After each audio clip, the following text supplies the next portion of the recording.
अस्सलाम वालेकुम, it's me RJ Imran Shahriyar और आप देख रहे हैं चैनल उर्दू वाला। T20 वर्ल्ड कप जारी है, पाकिस्तान वर्सेस नामीबिया। अभी अभी मैच ख़त्म हुआ है और पाकिस्तान ने बिल आखिर बैक टू बैक चौथा मैच अपने नाम कर लिया।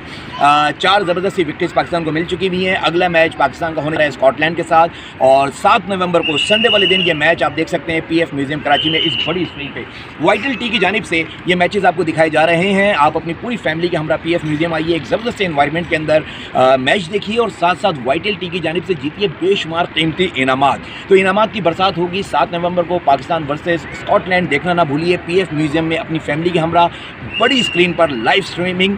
तो मिलेंगे आपसे इंशाअल्लाह ताला 7 नवंबर को PF म्यूज़ियम कराची में पाकिस्तान वर्सेस स्कॉटलैंड मैच के दौरान। तो आना ना भूलिएगा PF museum Karachi. Thank you very much. इस उम्मीद पे कि मुझे भूलने की कोशिश करेंगे मगर इस यकीन के साथ कि मुझे भूल ना पाएंगे। अल्लाह हाफिज़। पाकिस्तान जिंदाबाद।